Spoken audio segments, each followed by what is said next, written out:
We are all well versed with the Kuldeep Sengar's case that Unnao rape case में former MLA Kuldeep Singh Sengar को bell grant की गई है। इस केस में बेल का डिसीजन स्टैट्यूटरी प्रोविजन की इंटरप्रिटेशन पर बेस्ड है।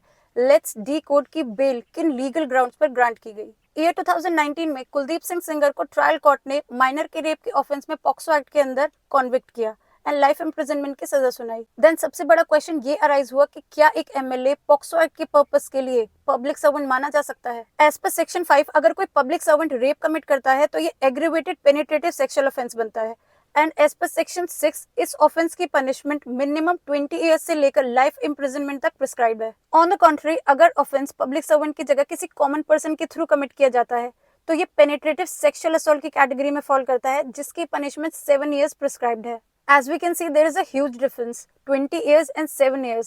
However, problem यहाँ से arise हुआ कि पॉक्सो एक्ट पब्लिक सर्वेंट की कोई इंडिपेंडेंट एंड क्लियर डेफिनेशन नहीं देता। इस सिचुएशन में कोर्ट को ये डिसाइड करना था कि किस स्टैट्यूट से पब्लिक सर्वेंट की डेफिनेशन डिराइव की जाए एंड देयर आर 2 स्टैट्यूट्स जहाँ पब्लिक सर्वेंट की डेफिनेशन अवेलेबल थी, Indian penal code and prevention of corruption act. Trial court ने इस केस में प्रिवेंशन ऑफ करप्शन एक्ट की डेफिनेशन को रिलाई किया एंड माना कि एमएलए एक पब्लिक सर्वेंट है एंड लाइफ इम्प्रिजनमेंट दी गई। And then, the matter High Court and subsequently came up before Supreme Court, the court observed, for the purpose of POCSO Act, public servant की definition Indian Penal Code से ली जानी चाहिए। Prevention of Corruption Act की definition यहाँ apply नहीं होगी। As there is a well settled principle of criminal law कि जब किसी penal statute में definition absent हो तो इंटरप्रिटेशन के लिए डेफिनेशन इंडियन पिनल कोड से ली जाती है, ना कि किसी स्पेशल लॉ से। As prevention of corruption act एक स्पेशल स्टैट्यूट है जो सिर्फ करप्शन रिलेटेड ऑफेंसेस के लिए अप्लाई होता है एंड इस एक्ट की डेफिनेशन को पॉक्सो जैसे इंडिपेंडेंट पिनल लॉ में मैकेनिकली इंपोर्ट नहीं किया जा सकता, विच मीन्स पॉक्सो के under Indian penal code apply होगा, prevention of corruption act apply नहीं होगा जिसमें लिखा है कि एमएलए एक पब्लिक सर्वेंट नहीं है